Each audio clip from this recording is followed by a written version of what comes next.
உலகத்தில் இருக்கிற எல்லா மனுஷங்களுக்கும் 3 விஷயம் பேசிக்காக ரொம்ப இம்பார்ட்டண்ட். த பிக் 3 அப்படின்னு சொல்லலாம். ஒன்று ஹெல்த், இன்னொன்று வெல்த், இன்னொன்று ரிலேஷன்ஷிப். இப்போது நம்ம கன்சிஸ்டன்சி பற்றி தானே பேச போகிறோம். நம்மளுக்கு ரிலேஷன்ஷிப் தேவையில்லை. ஸோ இதை தூக்கி போட்டுடலாம்.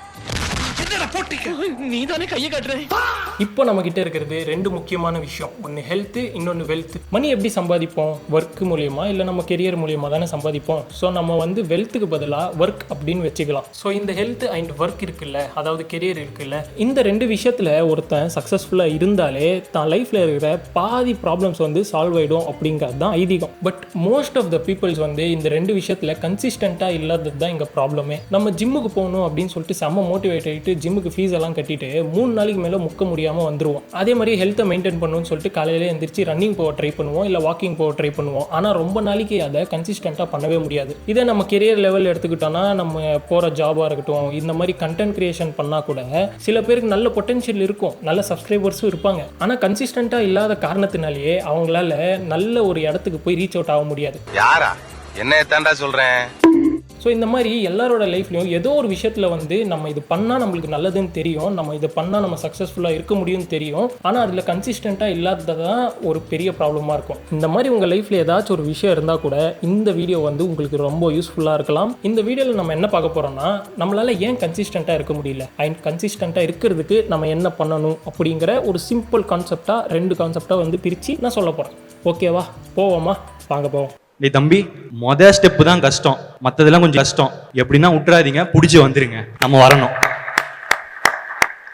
நம்ம கன்சிஸ்டண்ட்டாக இல்லாததுக்கு மொதல் ரீசன் அடிக்ஷன், அதாவது ஈஸி டோபமைன். இதுக்கு ஒரு சின்ன கம்பேரிசன் பண்ணாலே போதும். நம்ம அப்பா அம்மா இல்லை தாத்தா பாட்டி காலத்துலலாம் எடுத்துக்கிட்டிங்கன்னா, அவங்களுக்கு ஒரே ஒரு வேலை தான். அந்த வேலை பிடிக்குதோ பிடிக்கலையோ அது 2வது விஷயம். பட் ஒரு வேலை எடுத்துட்டாங்கன்னா அதுலேயே கம்ப்ளீட் ஃபோக்கஸ்டாக இருப்பாங்க. அதில் அவங்களே இன்வெஸ்ட் பண்ணிக்குவாங்க. இதனால் என்ன ஆகும் அப்படிங்கிறது பார்த்தீங்கன்னா, அவங்களுடைய ரிவார்ட் சிஸ்டம், அதாவது டோபமைன் சிஸ்டம் பேஸ் லெவலில் இருக்குது. நார்மலாக இருக்கும். ஒரு வேலை பார்ப்பாங்க, அதில் கான்சென்ட்ரேட் பண்ணி முழுசாக பார்ப்பாங்க. அது முடிச்சதுக்கப்புறம் ஒரு டோபமைன் நீட் கிடைக்கும், திரும்பவும் கீழே வரும். நார்மல் பேஸ் லைனில் அந்த டோபமைன் ட்ராவல் பண்ணிட்டு போயிட்டு இருக்கும். பட் நம்மளுக்கு எப்படி அப்படிங்கிறது பார்த்தீங்கன்னா, நம்மளுக்கு தான் இன்ஸ்டாகிராம், யூடியூப் இருக்கே. இந்த இன்ஸ்டாகிராம், யூடியூப் அண்ட் குரோம் அப்படின்னு எடுத்துக்கிட்டா கூட நம்மளுக்கு இன்ஸ்டண்ட்டாக ஈஸியாக டோபமைன் கொடுக்கறதுக்கு என்றைக்குமே அவைலபிளாக இருக்கும். 1 கிளிக்கில் நம்மளுக்கு ஈஸியாக டோபமைன் கிடைக்கும் போது நம்மளுடைய ரிவார்ட் சிஸ்டம் கன்ஃபியூஸ் ஆகிட்டு, என்னடா இது, நம்மளுக்கு தான் ஒரு கிளிக்லேயே நம்மளுக்கு ஈஸியாக டோபமைன் கிடைச்சிருதே அப்படின்னு சொல்லிட்டு இதை நோக்கி தான் நம்ம பிரெயின் ஓட ஆரம்பிக்கும் அப்படின்னு வச்சுக்கோங்க. பேசிக்காக நம்ம இப்படி பண்ண நம்ம பிரெயின் என்ன புரிஞ்சுக்குதுன்னா,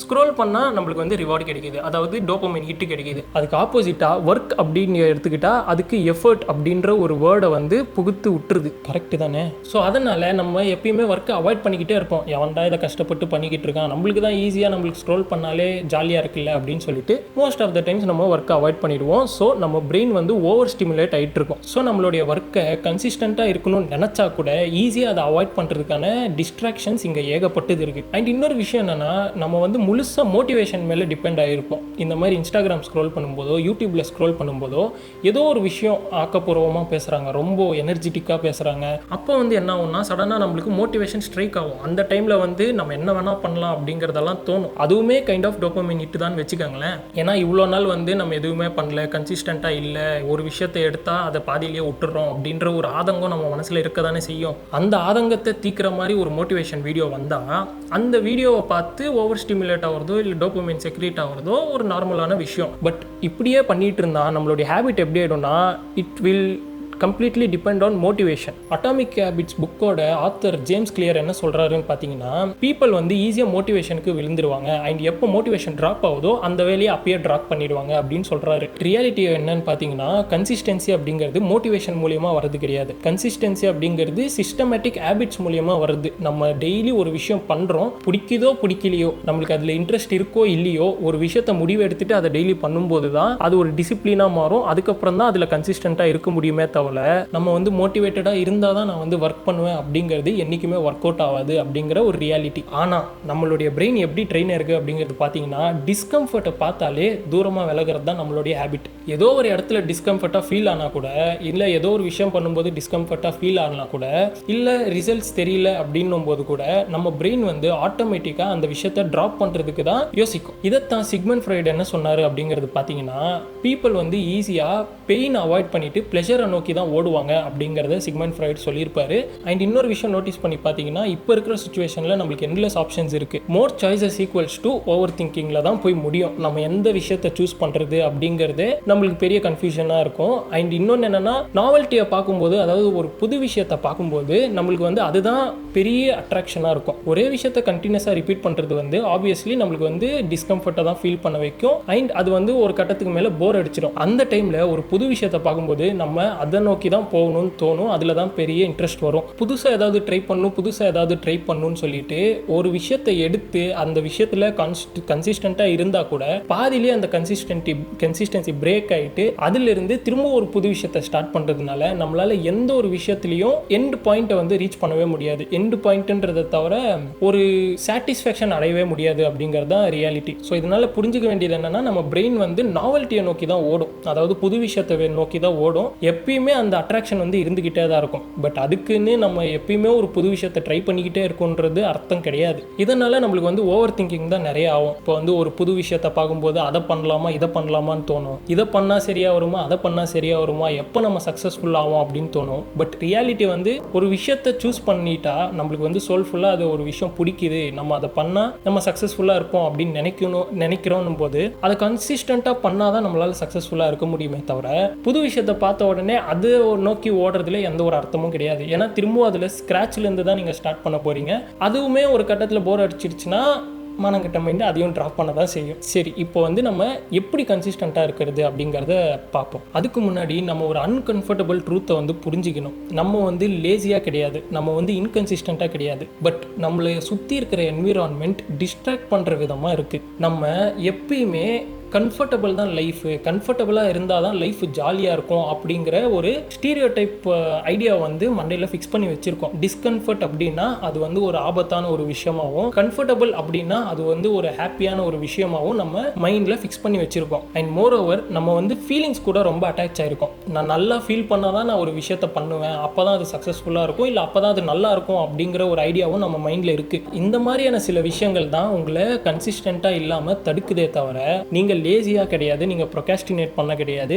ஆஸ் சிம்பிள் ஆஸ் தட். உங்கள் சுற்றி இருக்கிற என்விரான்மெண்ட்டும் சரி, உங்களுடைய பிரெயினும் சரி, உங்களை டிஸ்ட்ராக்ட் பண்ணுறதுக்காகவே ப்ரோக்ராம் பண்ணப்பட்டிருக்கு அப்படின்னு வச்சுக்கலாம். அண்ட் உங்கள் பிரெயின் வந்து கம்ஃபர்ட்டை நோக்கி தான் எப்பயுமே ஓடுதே தவிர டிஸ்கம்ஃபர்ட் தான் க்ரோத்துக்கான ஒரு மறு ரூபம் அப்படிங்கிறது உங்கள் பிரெயின் ரியலைஸ் பண்ணல. Most of the times consistency எப்படி இருக்கும்னா, குவிட் பண்ணிடலாம் அப்படின்னு கான்ஸ்டண்ட்டாக தோணிக்கிட்டே இருக்கும். எப்பயுமே அன்கம்ஃபர்டபுளாக தான் இருக்கும். ஒரு விஷயத்தை ரிப்பீட்டடாக பண்ணிக்கிட்டு இருந்தால் கூட நம்மளுக்கு ரிசல்ட்டே கிடைக்கல அப்படின்றது தோணிக்கிட்டே இருக்கும். இந்த மாதிரி அன்கம்ஃபர்டபுளான தாட்ஸ் தான் நிறைய இருக்குமே தவிர கன்சிஸ்டண்ட்டாக இருக்கிறது ரொம்ப ஃபீல் குட்டாலாம் இருக்காது, ரொம்ப கஷ்டமாக தான் இருக்கும். அதுதான் உண்மை. மதன் கௌரி டெய்லி ஜாலியாக வீடியோ போட்டுட்டு இருக்காங்க, நான் நினச்சிட்டு இருக்கீங்க போடவே வேணாண்டா வீடியோ, நம்ம ஓடிடலாம்டா அப்படின்னு தான் தோணும். பட் அப்படி தோணுனா கூட அதை கண்டினியூஸாக செய்யறதுக்கு பேர் தான் கன்சிஸ்டன்சி. இப்போ வந்து நான் கன்சிஸ்டண்ட்டாக இருக்கிறதுக்கான சில டிப்ஸ் எல்லாம் சொல்கிறேன். பட் பேசிக் ரியாலிட்டி உங்களுக்கு புரிஞ்சுக்க வேண்டியது என்னன்னா, இப்போ வரைக்கும் நான் சொன்னேன்ல, இதுதான் ரியாலிட்டி. இதுக்கு ஆப்போசிட்டாக பண்ண ஆரம்பித்தாலே உங்களால் வந்து கன்சிஸ்டண்ட்டாக இருக்க முடியும் அப்படிங்கிறது என்னுடைய நம்பிக்கை. பட்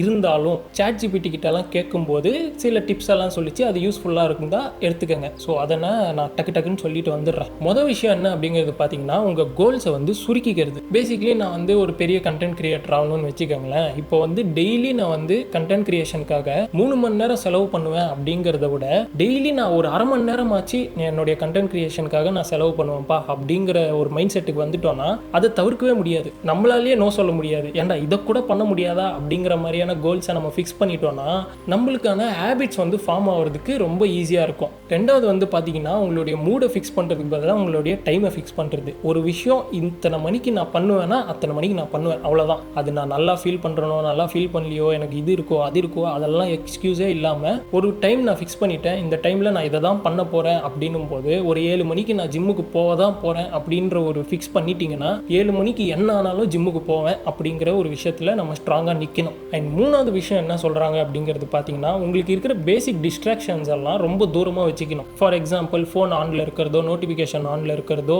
இந்த மாதிரியான சில விஷயங்கள்லாம் இருந்துச்சுன்னா திரும்பவும் நீங்கள் டிஸ்ட்ராக்ஷனை நோக்கி தான் போவீங்க. பிகாஸ் நம்ம பிரெயின் வந்து ஈஸி டோபமைனை நோக்கி தானே போவோம். ஸோ அதனால் எந்தெந்த டைம் நீங்கள் ஃபிக்ஸ் பண்ணீங்களோ பண்ணுறீங்களோ அந்த டைமுக்கு நோட்டிஃபிகேஷன் எல்லாம் ஆஃப் பண்ணிட்டு ஃபோனை வந்து எவ்வளோக்கு எவ்வளோ தூரமாக வைக்க முடியுமோ அவ்வளோக்கு எவ்வளோ தூரமாக வச்சுக்கணும் அப்படிங்கிறத சொல்கிறாங்க. 4வது என்ன அப்படிங்கிறது பார்த்தீங்கன்னா, நீங்கள் ஒர்க்குக்கு போகிறதுக்கு முன்னாடியே ஒரு விஷயம் பண்ணணும் அப்படின்னு யோசிச்சிட்டீங்க. அந்த விஷயத்தை பண்ணுறதுக்கு முன்னாடியே ஒரு மணி நேரத்துக்கு முன்னாடியே எந்த ஒரு டோபமைன் ஆக்டிவிட்டியும் வச்சுக்காதீங்க அப்படின்னு சொல்கிறாங்க. ரீல்ஸ் ஸ்க்ரோல் பண்ணுறதோ, யூடியூப் வீடியோஸ் பார்க்குறதோ, மோட்டிவேஷன் வீடியோஸ் பார்க்குறதோ, இந்த மாதிரியான எந்த ஒரு டோபமைன் ஆக்டிவிட்டிஸும் வச்சுக்காதீங்க.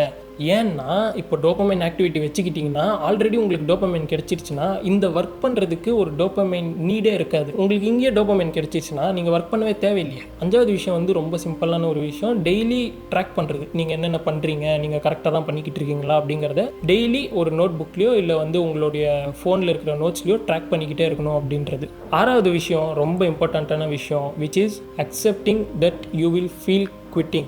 டெய்லி உங்களுக்கு வந்து இதை குவிட் பண்ணிடலாம் அப்படிங்கிற ஃபீலிங் இருந்துக்கிட்டே இருக்கும். பட் ரிமெம்பர் தட் நீங்கள் ஆல்ரெடி இதை டிசைட் பண்ணிட்டீங்க. டிசைட் பண்ணதுக்கப்புறம் இதை திரும்பவும் வந்து யோசிக்கணுன்ற அவசியமே கிடையாது. மோட்டிவேஷன், எக்ஸைட்மெண்ட் இதெல்லாம் தாண்டி ஒரு விஷயம் இருக்குன்னா இந்த அக்செப்டன்ஸ் தான். 7வது விஷயம் ரொம்ப இம்பார்ட்டண்ட்டான விஷயம் என்னன்னா, எப்பயுமே 2 வாட்டி மிஸ் பண்ணிடாதீங்க. ஒரு வாட்டி ஒரு விஷயத்தை வந்து நம்ம செய்ய தவறிட்டோம் அப்படின்னா அது வந்து ஆக்சிடென்டல், அது வந்து ஹியூமன் நேச்சர். நம்ம ஒன்றும் ரோபோட்டிக் லைஃபை வாழல, அது நடந்தே நடக்கும். பட் 2வது வாட்டி மிஸ் பண்ணும்போது அது நம்மளுடைய சாய்ஸ். ஸோ அதனால் எப்பயுமே 2 வாட்டி மிஸ் பண்ணிடாதீங்க. ஒரு வாட்டி மிஸ் பண்ணிங்கன்னா கில்ட் ஆகாதீங்க. பட் 2வது வாட்டி மிஸ் பண்ணிங்கன்னா அது ரொம்ப தப்பு.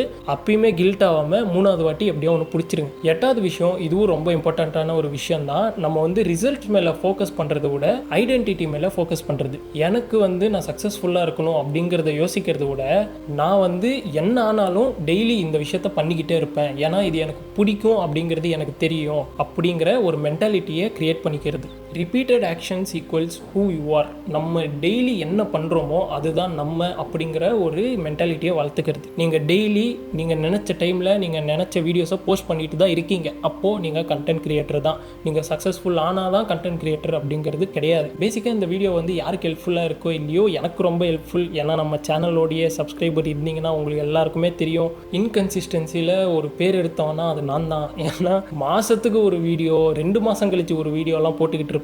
இந்த சேனல் வந்து ரொம்ப நாள் கழிச்சு நம்ம பழைய சேனல் வந்து ரிகவர் ஆகிருக்கு. பட் இதில் வந்து ஃபஸ்ட்டு கன்சிஸ்டண்ட்டாக இருக்கணும் அப்படிங்கிறது தான் ஒரு பெரிய கோல். ஸோ அதனால தான் நான் எடுத்த உடனே கன்சிஸ்டண்ட்டாக எப்படி இருக்கிறது அப்படிங்கிறத பற்றியெல்லாம் படித்து அதை உங்ககிட்டயும் ஷேர் பண்ணிக்கிட்டு அவங்களுக்கும் யூஸ்ஃபுல்லாக இருக்கும் அப்படின்னு நினச்சேன். ஸோ இந்த ஒரு விஷயத்தில் நம்ம 2 பேரும் சேர்ந்து தான் ட்ராவல் பண்ண போகிறோம். நீங்கள் எல்லாருமே உங்கள் லைஃப்பில் என்னென்ன பண்ணணும்னு நினைக்கிறீங்களோ அதை கன்சிஸ்டண்ட்டாக பண்ணுவீங்க அப்படின்னு நான் நம்புகிறேன். நானும் கன்சிஸ்டண்ட்டாக இருப்பேன் அப்படிங்கிற ஒரு நம்பிக்கையோட இனிமேல் வீடியோஸ் ரெகுலராக வந்துட்டு இருக்க போகுது. ஸோ உங்கள் எல்லாரையும் இன்னொரு வீடியோவில் பார்க்குறேன். உங்களுக்கு ஏதாச்சும் டாபிக் சஜஷன் இருந்துச்சுன்னா கமெண்ட் செக்ஷனில் சொல்லுங்கள், அதை பற்றி கண்டிப்பாக நான் பேசுகிறேன். அண்ட் என்னுடைய இன்ஸ்டாகிராம் சேனலை ஃபாலோ பண்ணிக்கோங்க. அதுலேயுமே டிஃப்ரெண்ட்டான புது வீடியோஸாக யூடியூப்பில் இல்லாத வீடியோஸாக போடலான்ற ஒரு ஐடியாவில் இருக்கேன். ஸோ அதையும் ஃபாலோ பண்ணி வச்சுக்கோங்க. என்னோட பர்சனலாக காண்டாக்ட் பண்ணணும்னு நினச்சிங்கன்னா என்னுடைய இன்ஸ்டாகிராமில் எனக்கு டிஎம் பண்ணுங்கள், ஓகேவா? இதே மாதிரி நிறைய வீடியோஸ் பார்க்குறதுக்கு சப்ஸ்கிரைப் பண்ணிவிட்டு பக்கத்தில் இருக்கிற பெல் பட்டன் நமக்கு வச்சுக்கோங்க. உங்கள் எல்லாரையும் அடுத்து ஒரு இன்ட்ரெஸ்டிங்கான டாப்பிக்கில் பார்க்குறேன். அது வரைக்கும் see you, goodbye.